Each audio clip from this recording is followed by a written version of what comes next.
On a night where the Diamondbacks offense couldn't really get going, Ketel Marte still pulled off some heroics in the ninth inning to tie this game up and send it in the extra innings. But ultimately, the Diamondbacks fall short to the Giants in game 3 of the series. We have more on this game and why we are very concerned about tomorrow's finale. We're doing this in 30 seconds. Don't you go anywhere.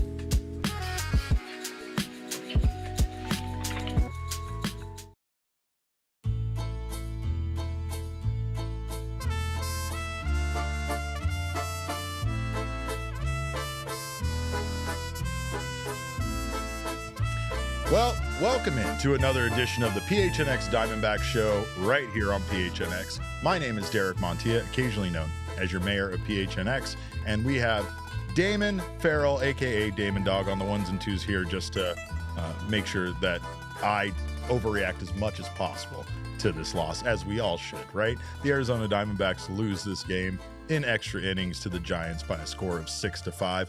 Welcome in to all of you. Glad to have you guys here with us. Of course, this show is brought to you by our friends at Bet365 and Game Time. Make sure to go download that Bet365 app. Use our code of PHNX365 when you sign up. You follow some steps, you'll get yourself some bonus bets. Then over at Game Time, use our code of PHNX. You'll get $20 off your first order. Great to see you guys here. Not a great outcome of this game. The Diamondbacks offense was pretty terrible tonight, though they did find a way to tie the game up in the ninth inning and send this one into extra innings. But they fall short, like I said, and aren't able to match what the Giants did in their half of an inning, losing this one by a score of 6-5. On the same day, he was announced as not only a starter for the NL All-Star team, but the top vote getter in phase 2.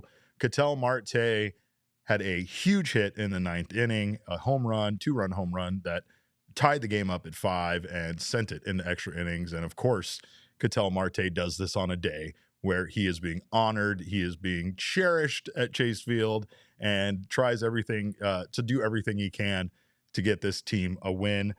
But back down to 500, the Diamondbacks go. Dbacks record stands at 43-43. We've talked about this recently. The broadcast put up some stats in regards to it, but the Diamondbacks right now might continue to be the most mid team ever. And that's why tomorrow's game concerns us, because of course, after taking the first 2 games of the series, the Diamondbacks would go on to split it with the Giants. Also, Damon, I think I've said, of course, 3 times already in this episode, maybe 4. So I think you're going to have to ring a bell or hit the glockenspiel from now on anytime I do that. But this one might be tough to keep up with. Yeah, it's going to be tough to keep up with. Yeah, I use that phrase a lot, especially when I'm trying to think of other words to say. Coach Stark Holmes, great to have you in our chat. Back to 500, he says. So many options at the trade deadline, both buy and sell. That's an excellent point. And I do believe that the Diamondbacks can do something still to improve this team while also potentially moving some of those players that do have expiring contracts at the end of the year to both improve this team and also try to, I guess, get something for players that you feel might not be a part of this organization once they hit free agency. But that's for a later time. We need to talk about the Diamondbacks' lack of scoring. Merrill Kelly wasn't sharp initially. In fact, Merrill Kelly rarely is sharp. If he is going to give up runs, it's going to be in the first inning.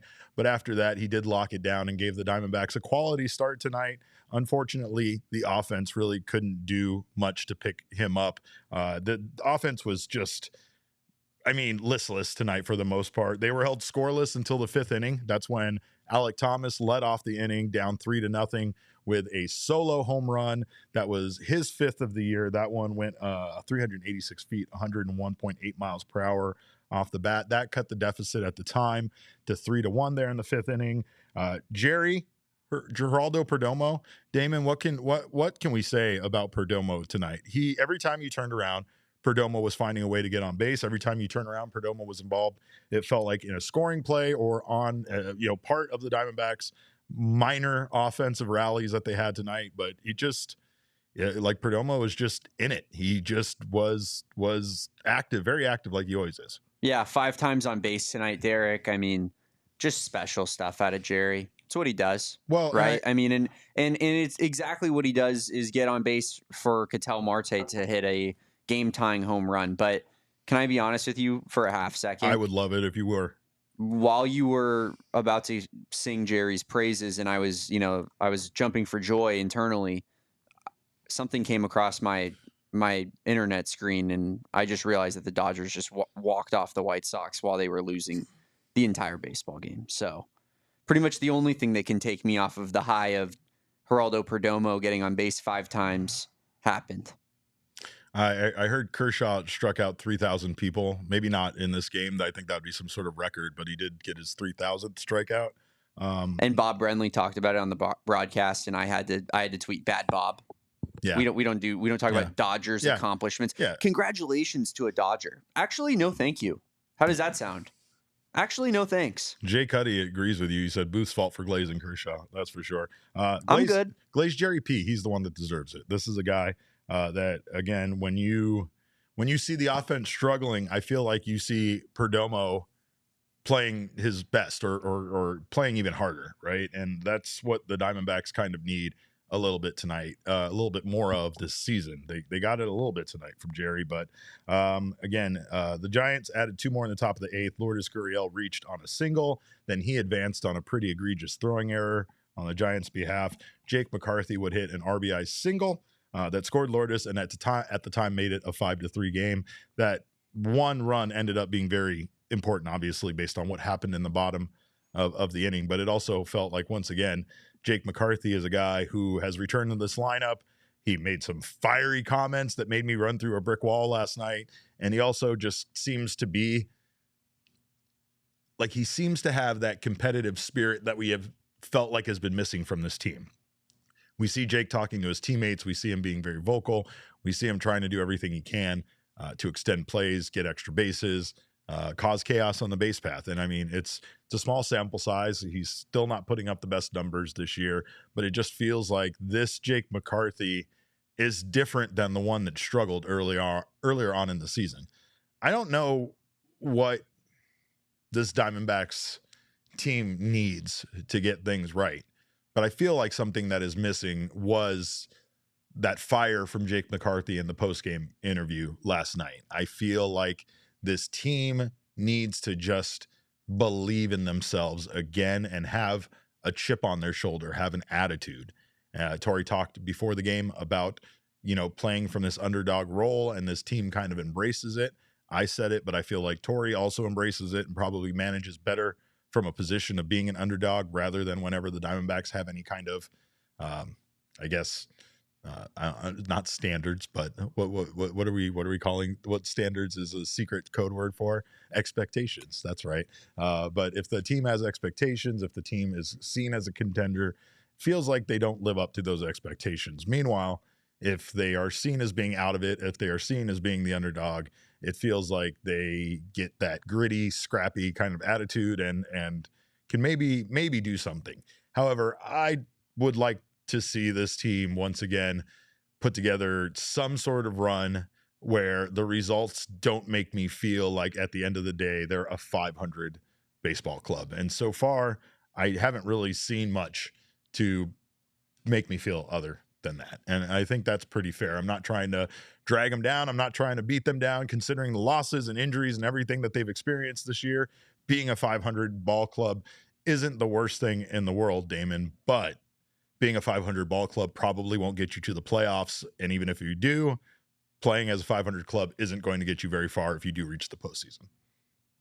Yeah. I mean, like Mike Hazen said, when Jesse came on the show the other day, right? It's like they kind of need the wild card to come back to them a little bit. I feel like, you know what I mean? Like, and they need some of these teams like the Mets, who are really struggling right now, to continue to struggle to keep this wild card race close, because with the way the Diamondbacks are playing, you don't feel all that confident that they're going to start, closing in on that gap necessarily, because it feels like they're just kind of a mid-baseball team right now, and they will continue to be as long as this bullpen continues to capitulate in every single late game situation, it feels like. And I mean, this one, you could definitely say, what the hell was Torey Lovullo doing tonight, 100% managing this game? Yeah, I mean, I know Killer X has been waiting on it, but like this was egregious tonight.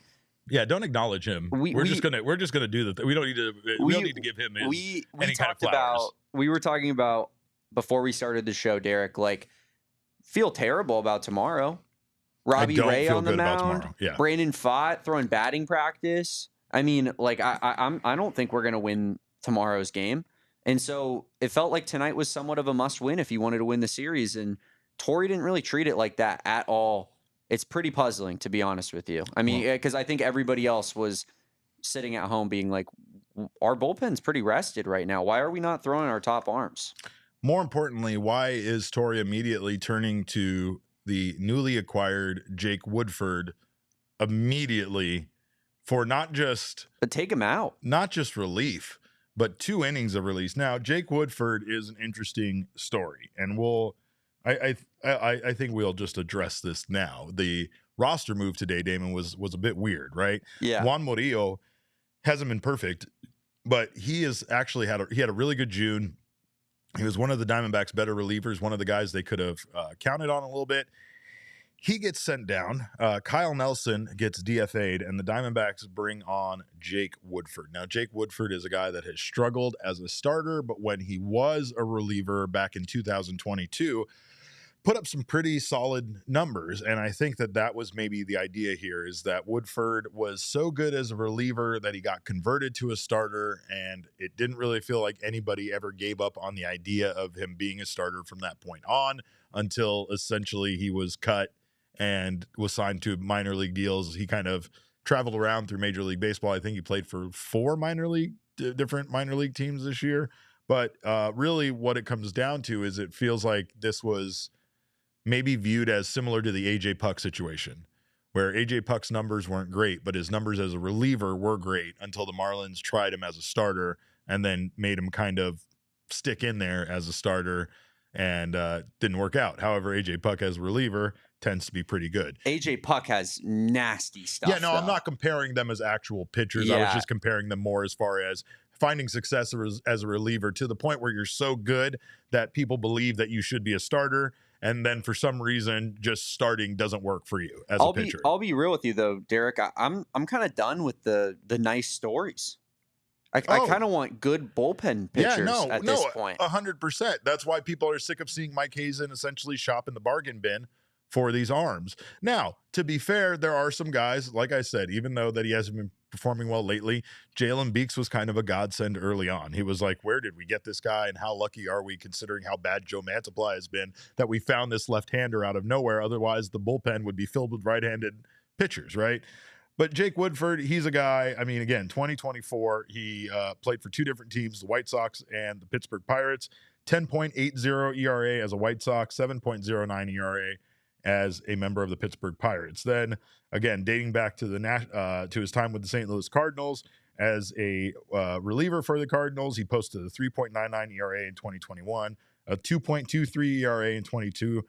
He had, check this out, 24 strikeouts in, how many? It was 24 strikeouts in 48 innings pitched. That's wild. And he was a very good, reliever. And again, I'm not trying to give you the good story because I know you're sick of it, Damon. I'm really not. But I'm saying, like, I don't understand why. That's heartwarming, man, really. It's great. It's like I'm back here. I'm getting as emotional as you when Josh Naylor ran out to center field. I don't think I told the story. I think I was just reading off his stats. What I was saying, though, is that this was a ridiculous idea, I feel like, to bring in a guy that's unproven right now, that you don't know how he's going to pitch in high leverage situations. He went out there. He was not pitching well. He was struggling, and again, I understand a manager needs to allow a guy some time, especially a reliever, to go into the game, figure things out, find the strike zone, kind of get into a groove and do his thing. But it really didn't feel tonight like Woodford did that. Like, at any point, did he look like he was solid? Did he look like he needed to stay out there? And Torey Lovullo let him go out there for 2 innings. He gave up 4 hits, 2 earned runs. He walked 1, and those 2 earned runs, obviously, in a game where you lose 6-5, are very, very important. You also have Shelby Miller coming in the 10th inning and allowing the ghost runner to score. In this case, it was Young-Hoo Lee to score from second base. And unfortunately, that was it. The bullpen not doing a great job at holding runs and giving this team a chance to win, right? But Ketel Marte, he gave this team a chance to win. He actually came into this game, Marte, not really right, Damon. If you looked at his stats dating back to that infamous incident in Chicago with the fan making the horrible comments about his mother, Marte was 4 for 30 coming into tonight since that night. He did have 2 home runs in that span, but again, just not really getting on base very often, not really getting a lot of hits. But tonight he came up with the biggest hit of the night. Perdomo singled, like Damon said, once again. He gets on base 5 times tonight. Marte hits his 18th home run of the year to tie the game up at 5, 410-footer that went 106 miles per hour off the bat. Unfortunately, the Diamondbacks then aren't able to convert that run in the 10th inning. Defense tonight wasn't great. Jake McCarthy did make up. He had a couple of good plays, but he missed what appeared to be a pretty makeable catch there in the first inning with 2 outs. That resulted in the RBI triple by Young-Hoo Lee, who was an absolute problem tonight. He just came a home run short of the cycle against the Diamondbacks. He also scored the winning run in the 10th inning. So there's that. But the Diamondbacks, again, this one, really what it came down to it is the offense really didn't seem like it was getting going. And to be fair, the Giants have a tremendous bullpen. In fact, their bullpen ERA, the best in Major League Baseball. But I feel like Torey really waved the white flag way too early with this one, especially with once, Backus came out of the game. Backus, again, an inning pitch. He walked 1, no hits, no runs allowed, 2 strikeouts. He remains a certified G and a bona fide stud, but I don't foresee myself putting that label on Woodford anytime soon. He has a 9 ERA this year, and those 2 innings pitched, again, it's fine, I guess, to send him out there. I know he gave up those runs. No, it's not. I mean, it's whatever. It's not fine, but it was like I felt like it was like, the offense isn't going. Don't want to use up my pen again, despite the fact that they got rested last night. You only had 1 pitcher get used. They've actually kind of had a nice reset. It was a great chance to go out there and actually utilize your bullpen and ensure that try to win a baseball game. But unfortunately, Torey did not attempt to do that with Woodford going out there and pitching 2 innings tonight. And I don't have an explanation for it. I'm sure Killer X is thrilled. I don't have an excuse. I don't know if I've made an excuse, but as Elise says right here, it was a terrible display of management. And I agree. I don't feel like this was a game that was managed to win. I don't believe, they talk about not believing in this team. That's why Jake said the S word last night on the broadcast, right? But felt a little bit like Torey didn't believe in this team tonight. It felt like he didn't believe in this team to come back. I'll pull the curtain back. I didn't believe in this team to come back. I left the ballpark in the 8th inning and came over here because traffic, and I wasn't gonna like who wanted to hear post-game stuff from a loss. But then the Diamondbacks come back in the 5th inning. I felt like a big dummy, or in the 9th inning, I felt like a huge dummy. They weren't gonna let me park my car back in the garage if I turned around and tried to drive back. So regardless, I wasn't getting anything from the clubhouse, no matter what the outcome of this game was. But it was unfortunate that the Diamondbacks fall short in 10. It even seemed like there in 10th inning that the Diamondbacks had something going and perhaps could have put together some sort of nice comeback tonight. But they fall short, 1 run short. Notable performances, obviously, Geraldo Perdomo probably deserves King Snake for being on base 5 times tonight. He was 3 for 3 with 2 walks and a run scored. Jake McCarthy, also very active once again, 2 for 5 for Jake with an RBI. And it's just great to see Jake, again, look very different from the player that struggled offensively earlier on in the year. But tonight belongs to one man, and rightfully so. Not only did he get a huge accolade before the game, but then comes up with that big hit in the 9th inning, proving that he is the all-star that he is, and that is Ketel Marte tonight, 2 for 4 with a home run, 2 RBI, and a walk. and a real nice jump shot there. Real nice jumper. I don't know. That Not Jake level. Not Jake. That looks like it could be blockable. Jakes are gleeful. Jakes are full of joy and whimsy and merriment. But unfortunately for Ketel and his wonderful night, Diamondbacks do fall 1 run short. We are going to talk here about Merrill Kelly and the bullpen some more. I don't want to talk about the bullpen anymore, but we have to. I need to talk about another situation as well, but we can get into it in the next segment there. Do you want to do that? Well, we'll start off with that. So let's do that on the other side of this break. We're going to do some ads, and then we'll do some more baseball talk. You're watching the PHNX Diamondbacks show. Don't you go anywhere. Well, I'm ready to me about something. I want to make a bet, and I'm tired of, I'm tired of not putting our money where our mouth is here. Maybe I'll take Ketel. Maybe Damon will take Geraldo Perdomo. We'll see who gets King Snake the next game. And we're going to do that through VMe, which is a first of its kind person-to-person betting app where you can bet on anything with anyone at any time, anyone as your opposition. It could be 1v1, could be just me and Damon deciding on who we want as the player of the game. It could be our entire group. It could be for fantasy matchups. It could be for video games, all sorts of situations where VMe can help settle these arguments, settle these bets. The wagers can be for free or they can be for money. And you can even throw in a note that describes what a punishment might have to be for whoever the loser is. But the best part about VMe, no more chasing cash. If you don't trust the Venmo guy, you don't need to anymore. All the money is collected up front with VMe. No more I'll pay you laters and no more sore losers. So download the VMe app and play today using our code of PHNX. It's available on the App Store and Google Play. VMe, anyone, anytime, anything, anytime. I'm going to try to get those in the right order, but I'm always going to. I did the exact same thing today it's on the AZ Wildcats I want to podcast. say anything, anyone, anytime, anywhere, any place, anytime. But again, Bet365, though, whatever the moment, any place, anywhere, anytime, Bet365. It's never ordinary at Bet365. Of course, they have 90 million users worldwide for good reason. They pioneered live in-game betting, and they offer the widest range of games and markets available for live in-game betting across 78 sports.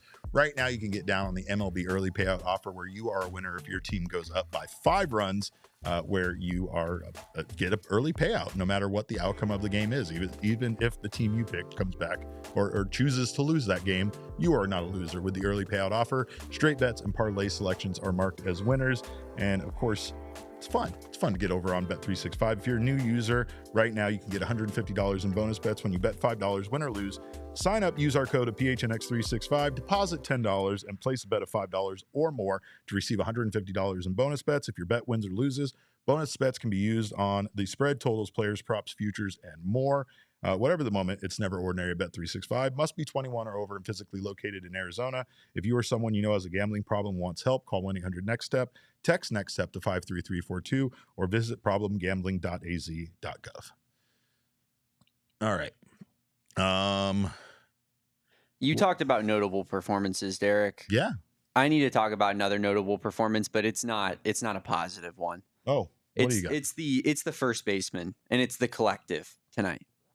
Because here's problem number one. Pavin Smith bats third 80% of our baseball games now.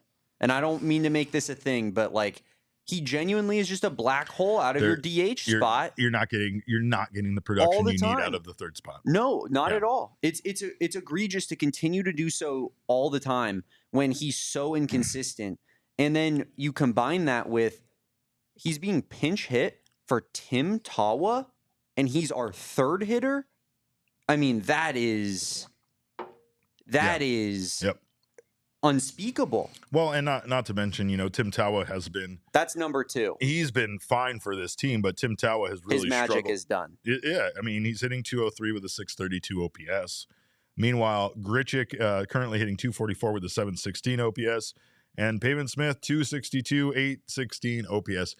Pavin Smith is one of those guys, and I mean, honestly, we have a couple of those guys where I feel like right when you really start to get frustrated with them, they get a huge hit. And Pavin's might not be the timely hits that, say, like an Alec Thomas can get, or even what Jake McCarthy's been doing, right? But Pavin has this knack to just hit a home run right when Pavin needs to hit a home run, and it's just enough to make his numbers stay where they are. Again, 262 with an 816 OPS. He was 1 for 2 tonight. Definitely did have a hit that made you and Elise sad, but again, it's consistency. I'm not rooting against the guy. No. It's about the fact that he doesn't produce out of a very important spot in the starting lineup. He's a pinch hitter. He's a situational guy. He's a lefty that you throw in for a right-handed hitter late in the game because you like the matchup. He's not a starter, man, and he's certainly not a top 4 or 5 hitter in your lineup. I mean, yeah. And what's crazy is that the Dbacks have one of the best offenses in baseball, despite that black hole at the top of their lineup, Derek. Imagine if they had, I would take JD Martinez right now. Can you imagine? Well, and in general, I don't really know what's going on with some of the offensive performances in general, right? Like, I'm glad Ketel had that big hit. I'm glad he went 2 for 4. It felt like tonight was a big step in the right direction, but it also felt like when you watch Ketel's at bats, and again, this is a conspiracy theory I have, but I feel like Ketel just needs to relax and not try to hit home runs because he's trying to do something for people and make a big moment, right? Like, it feels like when Ketel has that, that standing ovation from the home crowd, that support, that he wants to deliver so badly for the crowd, for his team, for whatever. And like, you just see in his at-bats that he is swinging for Flagstaff. He is swinging to hit the ball out of the state of Arizona. And sometimes it works. And sometimes in the 9th inning, it works. But it also doesn't feel like it just feels like it's too much. And again, we were watching some of his at-bats earlier in this game, and it was some pretty wild swings, and not wild, but just like, again, some of the strongest, most powerful attempted swings we've seen out of Ketel. And like, again, we don't need that. We don't need Gino trying to lead the league in home runs as much as we need Gino getting on base more. Gino was 0 for 5 tonight with 4 strikeouts. I mean, you want to talk about Pavin. I know Gino contributes far more than Pavin does, but Gino also has nights like this quite often. And I mean, the home runs again from Gino are enough to sustain you. However, Gino right now has a 250 batting average with an 874 OPS. His batting average is worse than Pavin's, and his OPS is just slightly higher, despite the fact that the man has, is one of the league leaders or close to the league lead in RBI and one of the top home run hitters in baseball. So those two guys tonight, both of them, not Pavin. Pavin didn't get many opportunities, but I mean, we're getting a lot of that. Naylor tonight, 1 for 4. He had the RBI with the sac fly. But again, not a really well-rounded performance from the offense tonight, one night removed from scoring 8 runs. But they did manage to still put up 5 runs. That's what's so impressive about this team, is that even on a night where their offense struggled, they still managed to put up 5 runs, and they still managed to give this team offensively a chance to win. Meanwhile, Merrill Kelly, as a starter, didn't get much run support, at least while he was out there on the mound. And his outing started like entirely too many of his outings do. Not to say that he always gives up a home run this early, but his second pitch of the game was a home run hit by Mike Yastrzemski. I mean, that feels pretty on brand. It feels, I'm going to get into this. We should start betting on Yerfees when Merrill Kelly is 100%. I always suggest a Yerfee when Merrill Kelly is out there. And whenever I suggest that is the few times when he doesn't for sure. Give it up. But with 2 outs, he walked Wilmer Flores, then gives up an RBI triple to Lee, once again, who was just a problem. But when I say Merrill did what Merrill does, Merrill allows runs in the first inning, and then he locks in. And he did that again today, only allowing 1 more earned run, giving the Diamondbacks 6 innings, and essentially a quality start, right? But check this out. This season so far, Merrill Kelly has allowed 41 total runs this year. Okay? Of those 41 runs Merrill Kelly has allowed, 14 have come in the first inning of games. 14 runs have come in the first innings of games. 27 runs have come in innings 2 through 7 for the rest of his outings. That's insane. Couldn't locate the changeup early, but did not give up on it. Damon, do we have the pitch chart image here? I think we can throw that up. You'll see here a lot of pitches he threw. He did not really settle on one particular pitches, but he did kind of end up just throwing his changeup, his four seam, and his cutter for the majority of the outing. That made up essentially close to 80% of the pitches that he threw. He threw his changeup 30% of the time, through the four seam 27% of the time, and then through the cutter 26%. But not being able to locate that changeup early, he was throwing it right down the middle. It really wasn't changing up. It wasn't doing, it didn't have movement to it. But he settled in, like I said, nicely. The only run he allowed, Brett Wisely, a guy hitting, I think, 150 when this game started, and then somehow was the thorn in the Diamondbacks side, along with Young-Hoo Lee. He doubled to lead off the fifth inning and scored on a Rafael Devers RBI single. Hey, Devers didn't strike out for once. But anyway, besides that, Merrill Kelly gave this team an absolute chance to win. Just didn't get much run support in his time out there. Like I said, Diamondbacks didn't score their first run until the fifth inning. They scored 2 runs there in the fifth, and then they didn't score again until the eighth inning. So Merrill Kelly probably felt a little hung out to dry, despite the fact that he did have the excellent, did somehow turn this outing into a fairly excellent outing. 6 innings pitched, 5 hits allowed, 3 earned runs. He did walk 3, and he did only strike out 3. Now, I know I've talked about how much seawater it takes to run the Circle K strikeout meter, and it was only 3 strikeouts. Damon, what do you think? Can we get that thing fired up? I think it's going to need a little bit more to fire it up this time. I don't think it deserves it. I don't think it deserves it. Like the quality start, that deserves it, but the 3 strikeouts, I don't know. Here's another. I'm gonna put this down real fast. The Diamondbacks have this notorious knack, Damon, of missing the timing on stuff when it comes to their nights, when it comes to their, special events, and when it comes to, I guess, what you could call synergy between, baseball games and what's going on at your ballpark. Tonight was Dairy Farmer Appreciation Night. Ain't no way. Dairy Farmer Appreciation Night. And this team had the audacity to make Merrill Kelly get on camera and say how much he appreciated all the dairy farmers there at Chase Field tonight. Do we not have a starting pitcher on our team that is nicknamed the Milkman? Do we not? Yeah, that's a miss. I mean, this is as bad as the Rocket Protein commercial. Am I right? I mean, what are we ever doing? Sean says it. Dare you say alignment? That is the first problem with this team right now. This team is not aligned. They're not connected and they're not dangerous, but they're definitely not aligned. How is Zach Allen not out there on Dairy? I don't even care if he's pitching or not. You're going to make Merrill Kelly get in front of a camera and say thank you to all the dairy farmers out there and not have that actually be Zach Gallen saying thank you to all the dairy farmers out there? I am beside myself. But anyway, I just need to get that out there. Rockin' Protein daughter or Trajan Wealth son.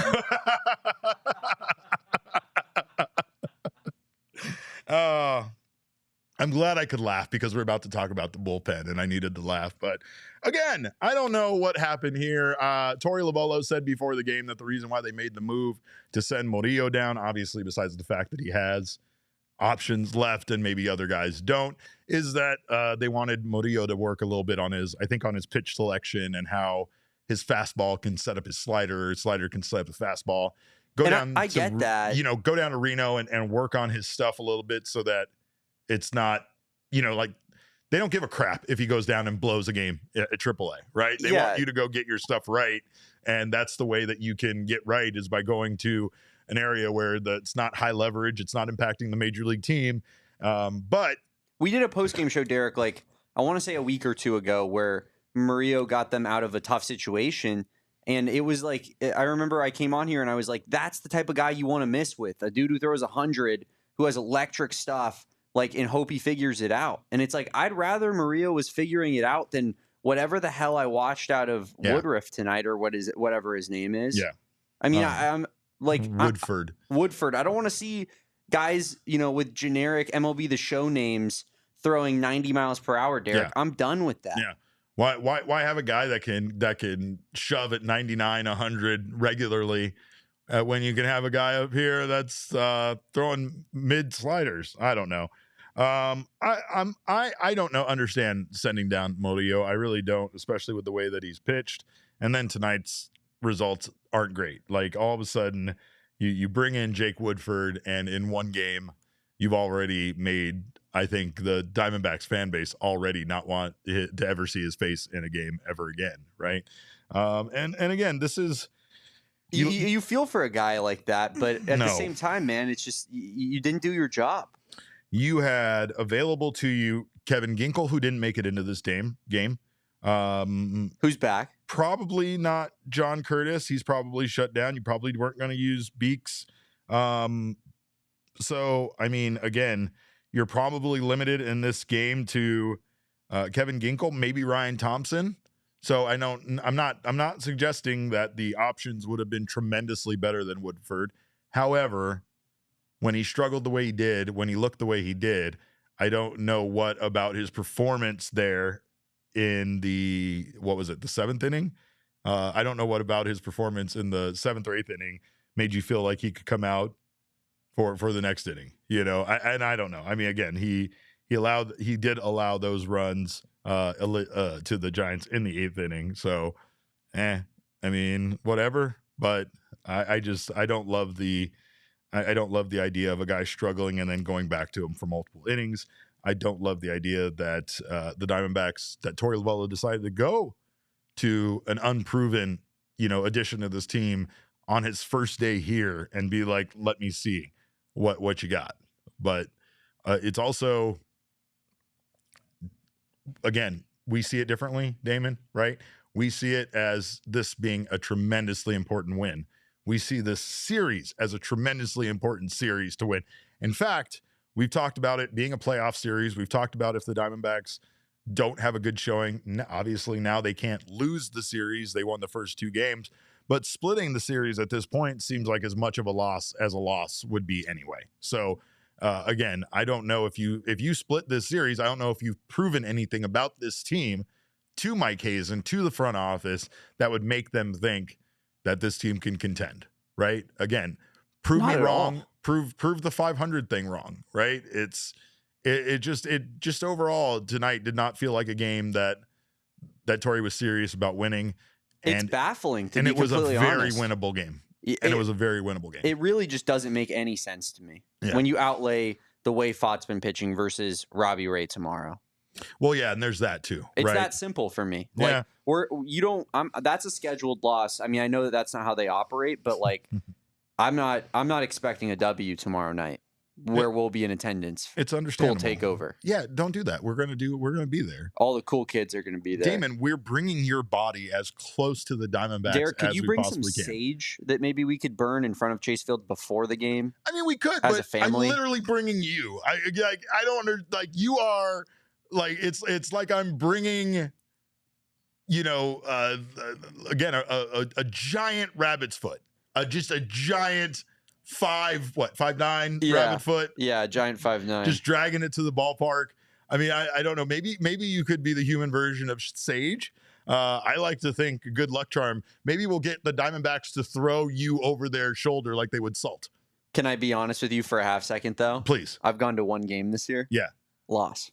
Well, bullpen collapse against the Mets. Lindor bomb. Yikes. Well, maybe this wasn't so well thought out. Maybe that's all I have to say about that. But we're going to take a quick break, and on the other side of this break, we're going to take a look at the numbers from this game. I know you guys don't want to, but we're going to do that anyway. We're also going to get you updated on the current standings in the NL West. As Damon already revealed, the Dodgers did come back and win their game because they can't be stopped. But we don't stop around here. So don't you go anywhere. You're watching the PHNX Diamondback Show. Well, Mint Mobile is here to save you this summer from your high-priced wireless bill. And of course, that there's an of course, but that was a good one. I got that one in because I was going to say, of course, you know how wonderfully beautiful Ryan Reynolds is. He's a very handsome man. But did you know he's a very smart man, and he helped create this company to save you, me, and everybody out there a lot of money on their overpriced mobile bills. With Mint, you can get coverage and speed you're used to, but for way less money. And for a limited time, Mint Mobile is offering 3 months of unlimited premium wireless service for just $15 a month. So while your friends are sweating over data overages and surprise charges this summer, you'll be chilling literally and financially. Say goodbye to your overpriced wireless plans, jaw-dropping monthly bills, and unexpected overages with Mint Mobile, who is here to rescue you. Ditch your wireless plan and get 3 months of unlimited service from Mint Mobile for $15 a month. This year, skip breaking a sweat and breaking the bank during the summer. Get this new customer offer and your 3-month unlimited wire plan for $15 a month at mintmobile.com/Diamondbacks. That's mintmobile.com/Diamondbacks. Upfront payment of $45 required, equivalent to $15 a month. Limited time, new customer offer for first 3 months only. Speeds may slow above 35 gigabytes on unlimited plan. Taxes and fees are extra. See Mint Mobile for details. But speaking of how hot it is out there, July is time to celebrate. As you can tell, I'm wearing my very festive, patriotic Macho Man gear. And this summer, you need to be smart and save yourself some money by getting yourself a smart thermostat. If you don't already have a smart thermostat, you may not know all of the wonderful benefits that you can get, including changing your thermostat from home, putting your thermostat on a schedule so that way when you're gone or when you're there, it's always cooling at the right temperatures, and also saving you some money with the Cool Rewards program over at APS. For every 1 degree you raise your temperature, you could save up to 2 to 3% on your cooling costs, but you have to remember to adjust your thermostat, and with a smart thermostat, you can do it when you're not at home. Right now, APS customers may be eligible for smart thermostats for as low as $0 when you enroll in the APS Cool Rewards program. If you already have a smart thermostat at home, see if it's eligible to enroll in Cool Rewards. Plus, free install is available at marketplace.aps.com. Must be an APS customer and pay shipping and taxes. Other restrictions apply. Go to marketplace.aps.com for more information. Well, Damon, our Die Hard Make Your Move sale is almost over. And I know this is NBA related, but right now you could say it's very much Major League Baseball related with what are the Diamondbacks going to do for their moves? What moves are they going to make? Well, you can make your move to this $36 introductory offer and become a diehard with us over here at gophnx.com. You get some wonderful exclusive content from our guy Girth, aka Gerald Bourguet. He's been known to be called a zaddy around here lately. That's kind of got me jealous. I still am getting I just want attention. I don't know that that's ever been used to speak of you, Derek. Not one time. Not ever. I had people have called me daddy before, but that's a completely different situation that I really don't want to get into. BCSC knows more about that though. But in honor of NBA free agency, we're giving you access to the best Suns coverage in the Valley for the best price ever. $36 right now. Become a diehard. You'll get all of that wonderful news information, all the free agency rumors, all the crazy stuff happening with the Suns, full offseason access, exclusive draft coverage, and perks. $36 for just 1 year. You get your free t-shirt. You get 20% off all events and merch. And like I said, if you haven't gotten your tickets to tomorrow's event, I think you can still get those tonight. And if you are a diehard, you'll save 20% off that event. And I think between that and a t-shirt, you'll come out on top with that $36 sale. So if you have not signed up to become a diehard, come join the family, become a part of this thing that we call the PHNX movement over here, and mostly get into the Discord because these people are some of the best people, and they're also very crazy. They're very crazy, and they're some of the best people. And I will go ahead and say it that the Diamondbacks Discord is the best Discord. I know I'm supposed to talk about the Suns in this ad. I'm not going to. I'm going to say the Diamondbacks have the best Discord. So join us over here. We're having a lot of fun. Our Discord is active pitch to pitch. If you're someone that watches every Dbacks game, it's a must. It's a must. Oh yeah, place to be. I mean, they put what we do on Twitter to shame. You know, they really do. Like I look like I'm completely inactive on Twitter compared to what goes on in the Discord throughout the night. But let's take a look at the numbers from this game presented by our friends at Desert Financial. Diamondbacks lose this one in 10 innings by a score of 6-5. They out-hit the Giants 11-10. Diamondbacks were 2 for 12 with runners in scoring position. Obviously, a lot of squandered opportunities there. The Giants, meanwhile, were 4 for 13. 308 batting average for the Giants, 167 for the Diamondbacks. Extra base hits, both teams had 3. And then expected batting average, nearly identical at 257, 258. 257 for the Giants, 258 for the Diamondbacks. Man. This is tough to look at. What's the toughest part? The fact that these numbers are so close and they lost, or the runners in scoring position? Runners in scoring position. Yeah, that's gross. I mean, it's the differentiator. It's that simple. Well, we've talked about Jerry P and his ridiculous numbers with runners in scoring position. Like the Diamondbacks as a team collectively still have one of the worst team batting averages with runners in scoring position. And that's still with Geraldo Perdomo as a part of this team, as a part of the lineup, who individually is one of the best hitters in baseball with runners in scoring position. Could you imagine what this team would be without him? My God. No, I can't. I know Damon doesn't even want to. He doesn't even want to think about that. But that nightmarish world is a world that I will never live in. We'll never live in. That's a fact. We do live in another nightmarish world, and that is the drunken orgy of violence that we love to call the NL West. Let's take a look at where the Diamondbacks currently sit in this absurd division. Diamondbacks, once again, if you needed a reminder that the Diamondbacks were out of the division race, it's the fact that they're 11.5 games back from the Dodgers. Dodgers sit atop of the division at 55-32. The Padres right now do have a wild card spot. They are currently 46-40. They are 8.5 back in the division. Giants, meanwhile, sit a half a game back in the wild card race, 9 games back in the division. Their record is 46-41. And then here are the Diamondbacks at 43-43, 11.5 back in the division, but 3 games back from the wild card. And again, this is the problem with the performance of this team this year. They give you some wins that make you feel good. They even give you some wins that make you forget that you just got swept by the Marlins, who honestly, I think the Marlins surpassed the Braves in the wild card race and aren't really that far out of it themselves.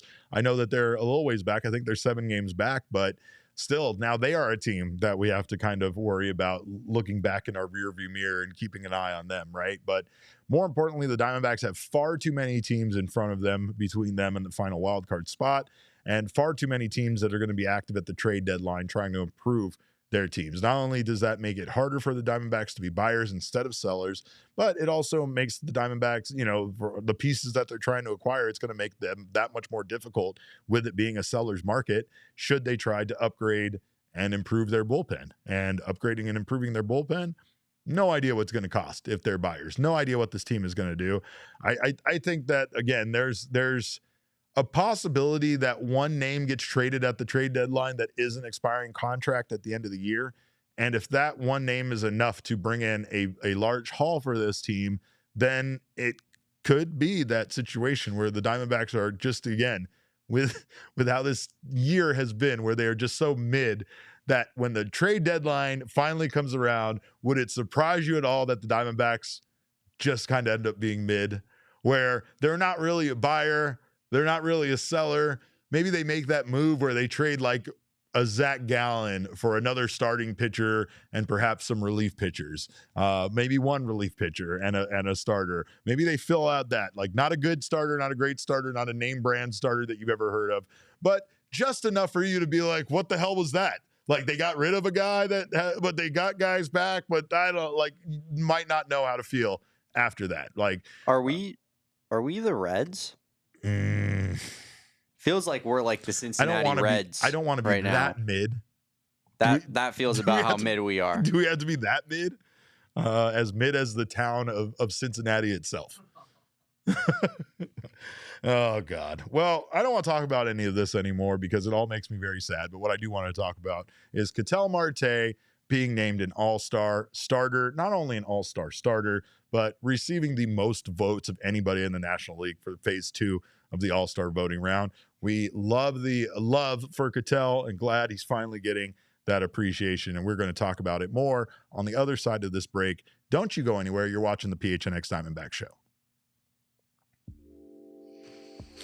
Well, big shout out to Desert Financial Credit Union. Not only do they always keep our stats straight for the game, but they always keep our finances straight as well. Of course, if you are a sports fan, you need to bank at Desert Financial. It is the place for you to go show your team spirit with cards that feature the Arizona Cardinals, Arizona State University, and Northern Arizona University. And for more than 84 years, Desert Financial has been Arizona's largest, most trusted local credit union, dedicated to creating exceptional experiences by giving back to the community and providing financial solutions that help make your life better. Remember, banks can be a bank, but they can also be a company. And sometimes you have to bank with a institution that you trust and has your best interests in mind.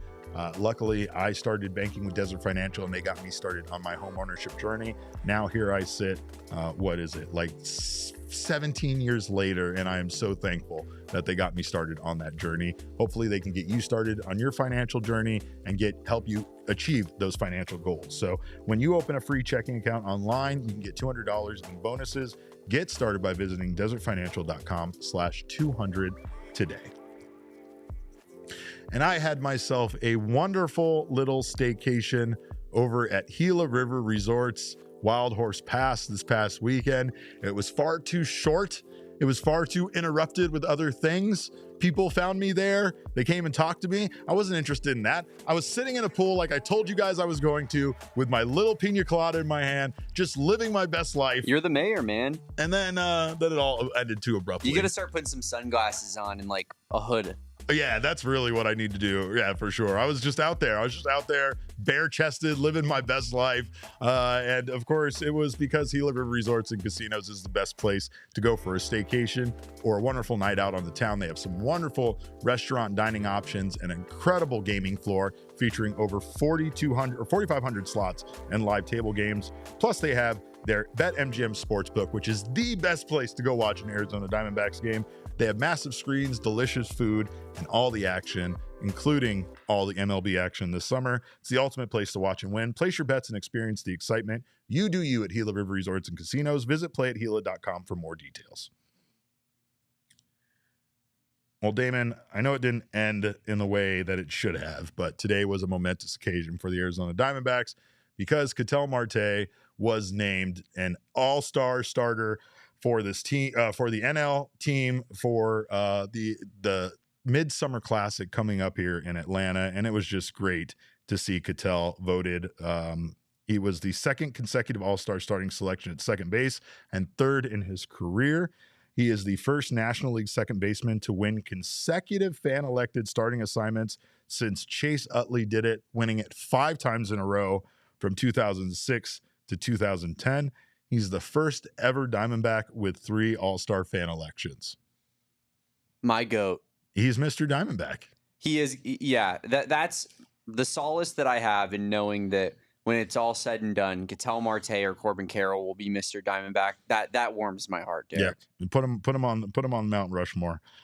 He joins Paul Goldschmidt as the second Diamondback to make 3 All-Star starts. He's the third D-back to earn consecutive All-Star starts, joining Paul Goldschmidt and one guy named Randy Johnson. I don't know if you remember him. He won 4 Cy Youngs in a row one time. Pretty good. He's a pretty good player. But Ketel was asked today quite a bit about what this meant to him. You know, he had his teammates out at a Chick-fil-A, not only handing out chicken sandwiches, but handing out ballots and reminding people to go vote for Ketel. The love and support of Ketel, I think, after that fan incident resonated with the baseball community, not just the Diamondbacks community, but everybody in baseball. I think everybody kind of has had a chance to see Ketel play baseball. And, you know, again, Torey talked about the secret being out. There's no more, you know, nobody not knowing how good Ketel Marte is or what he means to this team. But I do think that he is a guy that's getting the recognition he deserves now, and it's just wonderful to see. He was asked before the game just about, you know, again, being the top vote recipient for the National League. He received the most votes in the National League for Phase 2, and he got a little choked up here. We have video of his response. This is what Ketel had to say. No tengo palabras, de verdad. Es algo increíble. Yo recuerdo cuando yo estaba haciendo rehab y le dije a Ken, uno de los trainers, yo estoy aquí ahora, pero nos vemos en el Juego Estrella. De verdad que es algo que no tengo como agradecerle a Dios lo que está haciendo conmigo. There's no words. I mean, there's no words I have. Nothing I can do, God, to show my appreciation. I recall when I was in rehab over at SRF with Ken Crenshaw. We were there, rehab, and I told him, I said, you're going to see me in the All-Star game. I'm here now, but you're going to see me in the All-Star game. I think that is something to remember, is that Ketel Marte was even injured this year, right? And he's put up some amazing numbers this season with being injured, you know? And like, so I think his 18 home runs, you know, the power that he's shown this year has been incredible. Right now his OPS sits at 999. He has a 300 batting average with a 404 on base percentage. He has 18 home runs and 39 RBI this season. And honestly, Ketel Marte is my favorite player to watch play baseball. He is my favorite person. And I think that, like, historically, I've had a lot of people that I've enjoyed watching play the game or been a fan of, but usually those were, you know, those kind of guys, the underrated underdogs on a team that not a lot of people remember. Ketel Marte plays baseball with such joy, and it's so much fun to watch him play. And on top of that, he is one of the best players in the league, in Major League Baseball. So he's a very special guy, but he's also one of those people that it's very endearing, I think, to baseball fans, even if you are an opposing fan. I think that's why he received the support he did in regards to this fan incident that occurred in Chicago. I mean, this could be a tough world we live in, and I was honestly pretty impressed, and I dug the fact that the response to that situation wasn't more people being like, oh, toughen up, oh, you should have thicker skin, you're an athlete. Like, no, people felt like a line was crossed, and they were like, nah, screw that fan, you don't deserve to have those kind of things shouted at you, you're a great dude. And so again, I think the Major League Baseball world collectively came together a bit on this to give Ketel this, you know, this acknowledgement, this achievement, but he also completely deserves it with the that's wonderful the cool number. part about right? it. Like it's not like you said earlier. Damon's done with the good stories, right? So it wasn't just a fun story. It wasn't just something people were doing because it was nice. It helped, but it was From a also national perspective. from a national perspective. But right. Dbacks fans know how good Ketel Marte is. And like, I'm ready. Like, I mean, the guy is such a good hitter for a second baseman. It's like, we got to start talking all-time talks eventually with him. You know, it's not just about should he be starting in All-Star games. He should be putting Sharpie to start at All-Star game at second base. Like, enough with the Ozzy Albises of the world, man. Yeah. Well, I mean, and his numbers are so much significantly better than the other players in his league. The other NL second basemen, Derek, have Ketel posters in their room at home. That's fair. That's fair. They wear Ketel Marte pajamas. They have all of his bobbleheads, even the ones you have to buy for $85. Ketel Marte hit his first game-time home run in the 7th inning or later since he did it against the Cubs back on April 16th in 2024. And he has now homered in 3 of his last 5 games. So good stuff here. Meanwhile, a couple other notes. Diamondbacks starting pitching has not been the problem lately, even though they have been the problem this season. Diamondback starters have combined for a 2.52 ERA over their last 4 starts dating back to June 29th. And this was Merrill Kelly's 4th quality start in his last 6. So Merrill continues to be the mainstay, and the starting pitching continues to deliver. Meanwhile, as far as relievers go, Kyle Backus, like I said, he just once again has that certified G, bona fide stud label because he is scoreless in 8 of his 9 games. He has a 1.08 ERA. He has allowed 5 hits, 2 walks, and 10 strikeouts in his season. So great stuff here from some of these players, but again, not great stuff from the rest of the bullpen, namely Jake Woodford. I'll try to get his name right, but maybe I don't need to. He might not be around for long, but he did make his D-back debut there, and it was his first major league appearance since September 18, 2024. Not really surprised with the way things went, but hopefully, honestly, it's like a lot of things. Like, I know we get disappointed with the performance of players, but considering the Diamondbacks need, it would be great to see Woodford actually turn things around and be one of those guys in the bullpen for Torey Lovullo that he could count on in high leverage situations. After what I saw tonight, I don't really believe strongly that that's going to happen, but prove me wrong. And then you can say curse words to me like Jake McCarthy did on the broadcast last night. And also, by the way, Ryan Thompson tried to RKO me in the clubhouse. I don't know if I should be telling people that, but I feel like I'm tattling on him. By the way, I just want you guys to know what I have to go through: attempted RKOs by men that are 7 feet tall in the clubhouse. So, Ketel Marte, very good at baseball. Great for him to get that. Thank you guys so much for being here tonight. It's not the outcome wasn't great, but most part. At least hanging out with you guys always is. We got some super chats to get to before we get out of here, Damon. Yeah, we absolutely do. And we're going to do it in extra innings here, Derek. Yeah, let's do that. I don't want to go to extra innings, but let's go to extra innings. Overtime. If you are watching anywhere else, make sure to come on over to gophnx.com, YouTube. Watch us here. Piece of Yoshi has a super chat here. Yeah, it's the usual suspects. Piece of Yoshi. Can we talk about Tawa's sack bunts or lack thereof? Yeah. I mean, I know in that instance, what was that? Bases loaded, right? There with Tawa at the bat.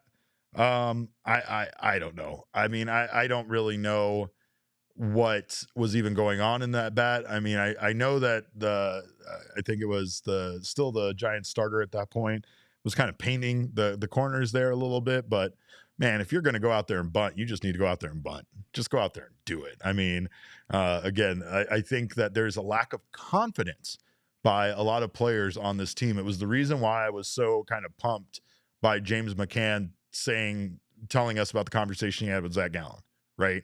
Simply to look at another guy and tell him that you're good, like just to remind them, like, dude, I've faced you, you're good. I hated when I had to hit against you, or whatever the case may be. Like it could mean a lot. And I think in some cases, a lot of players on this team kind of need somebody to look at them in the eyes and be like, bitch, you're good. You're good at this. You're talented. You can do this, right? We don't always get that a lot in life. I made a comparison about that, just about people here in this office. I get a lot of praise from like my friends and family members. They're very nice to me. They're like, oh man, you do a great job.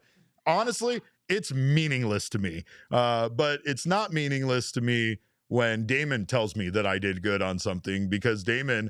never happens. It never happens. Exactly. He never tells me I did a good job at anything. Yep. So when he says it, I know I actually did a good job. I know I actually achieved Derek, that meetings with the mayor was actually funny. Yeah. I like to throw in a little bit of a backhanded. It's always got to be a backhanded compliment, but I'll see through it. I'll take the little nugget, if you will. It's like a squirrel during the winter. I will take that acorn of positivity, of belief in me, and I'll run right up to my tree and leave it up there. And that's the way sometimes, like, again, you can have all the people in your life tell you you're a good baseball player, but sometimes when you have one of your teammates look and say, dude, I hated facing you. You're good. Stop being like this. Believe in yourself. It can mean the world. And I don't know. I mean, again, saw that from Tawa in that moment, right? So scared to make a mistake.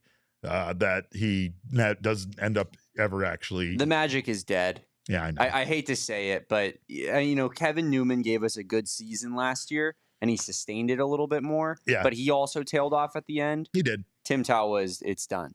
We might need to bring in a new utility man for his magic. Transonic says Tawa will be sent down instead of Jake when Corbin comes back. And sure. There are some tough decisions to be made in regards to that.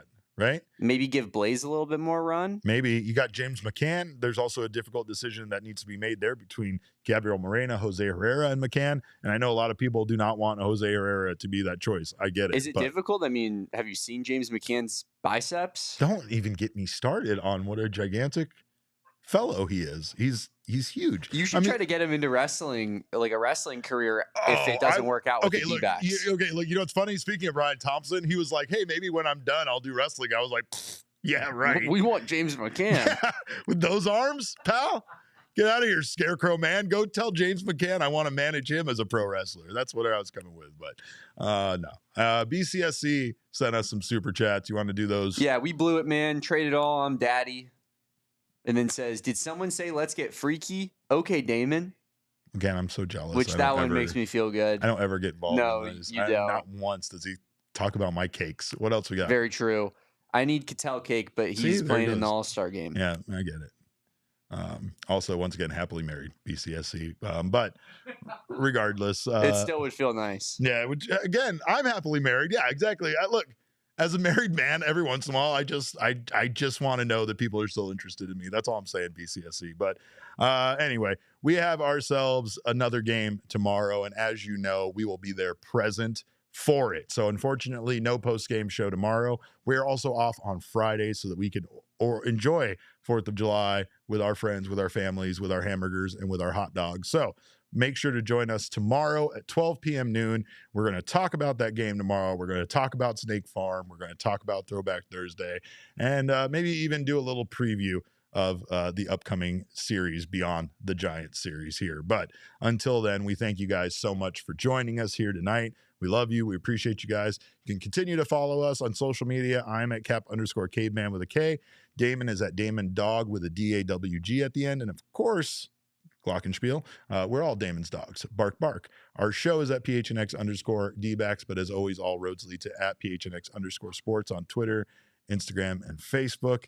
BCS. You can read this one, Derek. BCSC. No, not reading that one. BCSC. Come on. He says Espo wants me to eat his cake. I will. But see, again, he's leaving me out of it. Like, it's like he's purposefully including everybody in the office except me.